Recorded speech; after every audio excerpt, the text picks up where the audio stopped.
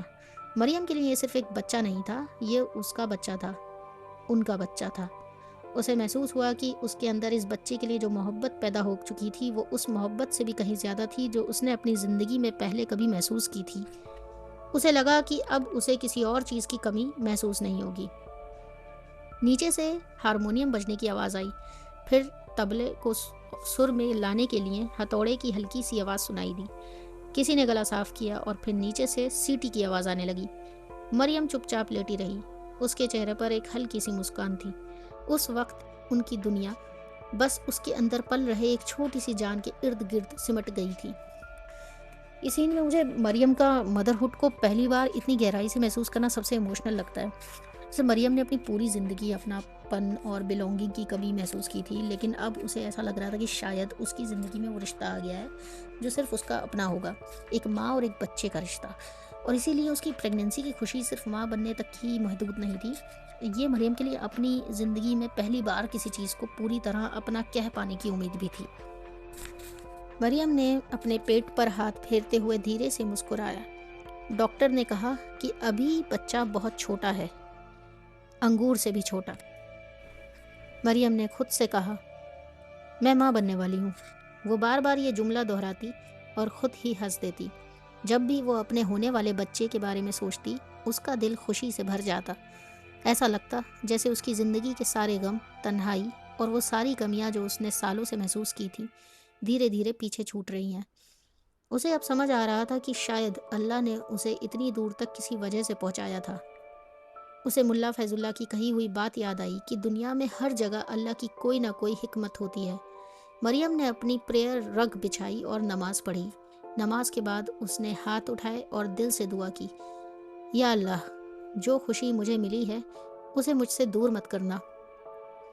کچھ وقت بعد رشید نے مریم کو حمام لے جانے کا فیصلہ کیا۔ مریم پہلے کبھی حمام نہیں گئی تھی۔ رشید نے اسے بتایا کہ باہر کی ٹھنڈی ہوا میں نکل کر گرم حمام سے آنے والی گرمی کا احساس بہت اچھا لگتا ہے۔ حمام کے اندر ہر طرف بھاپ تھی، عورتوں کی ہلکی باتیں، پانی کی آواز، لڑکیوں کی ہنسی اور بزرگ عورتوں کی آوازیں، سب کچھ اس بند جگہ میں گونج رہا تھا۔ مریم ایک کونے میں اکیلی بیٹھی تھی اور اپنی ایڑیوں کو پیومس اسٹون سے صاف کر رہی تھی، لیکن پھر اچانک سب کچھ بدل گیا۔ مریم کو خون نظر آیا۔ اس کے اندر کا ڈر ایک دم جاگ اٹھا۔ وہ چیخنے لگی۔ حمام میں موجود عورتیں اس کی طرف بھاگ کر آنے لگیں۔ بھاپ کے بیچ سے چہرے اس کی طرف دیکھ رہے تھے اور ہر طرف افراتفری مچ گئی۔ مریم کے لیے اس وقت صرف ایک ہی سوال تھا، میرا بچہ۔ اس کی اب تک کی ساری خوشیاں، ساری امیدیں اور ماں بننے کے سپنے ایک پل میں ڈر میں بدل گئے۔ یہاں سین بہت ایموشنل ہے کیونکہ کچھ ہی دیر پہلے مریم کو لگ رہا تھا کہ مدرہڈ اس کی زندگی کی سب سے بڑی خوشی بننے والی ہے، لیکن اب اس نے اللہ سے دعا بھی کی تھی کہ یہ خوشی اسے کبھی چھین نہ جائے۔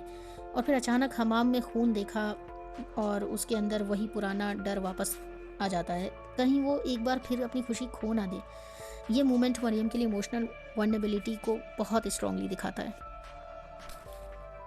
اس رات فریبہ نے اپنے شوہر حکیم کو بتایا کہ اس نے مریم کی چیخ سنی تھی اور بھاگ کر دیکھا تھا کہ وہ ایک کونے میں سمٹی ہوئی اپنے گھٹنوں کو سینے سے لگائے بیٹھی تھی۔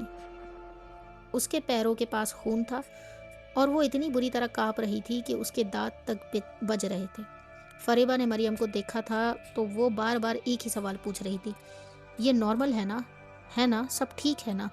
لیکن شاید اس وقت مریم خود بھی نہیں جانتی تھی کہ اس کی زندگی کی سب سے بڑی خوشی اب کس موڑ پر کھڑی ہے۔ اس کے بعد مریم اور رشید ایک بار پھر بس میں سفر کر رہے تھے۔ باہر برف گر رہی تھی، اس بار سنو فال اور بھی زیادہ تھی۔ سڑکوں کے کنارے، گھروں کی چھتوں اور پیڑوں پر برف جمع ہو رہی تھی۔ مریم کھڑکی سے باہر دیکھتی رہی۔ باہر بچے ایک کالے کتے کے پیچھے بھاگ رہے تھے اور بس کو دیکھ کر ہاتھ ہلا رہے تھے۔ مریم نے رشید کی طرف دیکھا، لیکن رشید کی آنکھیں بند تھیں۔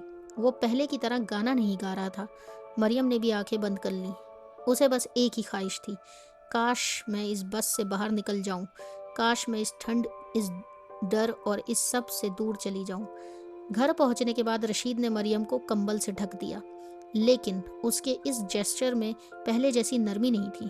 رشید ڈاکٹر کے جواب سے غصے میں تھا۔ اس نے کہا، ڈاکٹر کو پیسے دیتے ہو تو تمہیں صرف اللہ کی مرضی سننے کے لیے نہیں بھیجا تھا؟ مریم چپ رہی۔ اس نے کہا کہ رشید کو تھوڑا آرام کرنا چاہیے، لیکن رشید بس ایک ہی بات کو غصے میں دہراتا تھا، اللہ کی مرضی۔ اور پھر وہ اپنے کمرے میں چلا گیا۔ مریم پورا دن صوفہ پر لیٹی رہی، کھڑکی کے باہر برف گرتی رہی۔ برف کے ان گھومتے ہوئے ٹکڑوں کو دیکھ کر اسے نانا کی ایک بات یاد آ گئی تھی، ہر اسنو فلیک جیسے کسی کی نکلی ہوئی ایک آہ۔ اور شاید اس وقت مریم کو بھی لگ رہا تھا کہ اس کے اندر کی ساری امیدیں دھیرے دھیرے انہی برف کے ٹکڑوں کی طرح پگھل رہی ہیں۔ مریم کو نانا کی وہ بات یاد آ گئی جب نہانا کہا کرتی تھی کہ آسمان سے گرنے والا ہر اسنو فلیک دنیا میں کہیں نہ کہیں کسی دکھی عورت کی ایک آہ ہوتی ہے۔ وہ ساری آہیں آسمان کی طرف اٹھتی ہیں، بادلوں میں جمع ہوتی ہیں اور پھر چھوٹے چھوٹے اسنو فلیکس بن کر زمین پر گرتی ہیں۔ نانا کے لیے برف صرف برف نہیں تھی، وہ عورتوں کے درد کی ایک یاد تھی۔ نانا کہتی تھی، یہ ہمیں یاد دلاتا ہے کہ ہم جیسی عورتیں کتنا سہتی ہیں اور کتنی خاموشی سے سب کچھ برداشت کرتی ہیں۔ اور مریم صوفہ پر لیٹی ہوئی کھڑکی کے باہر گرتی برف کو دیکھتی رہی۔ اس کے لیے بھی اس وقت ہر اسنو فلیک جیسے ایک چھوٹی سی آہ بن گیا تھا، ایک ایسی آہ جو ہوا میں گھل کر آسمان تک جاتی ہے مگر زمین پر کسی کو سنائی نہیں دیتی۔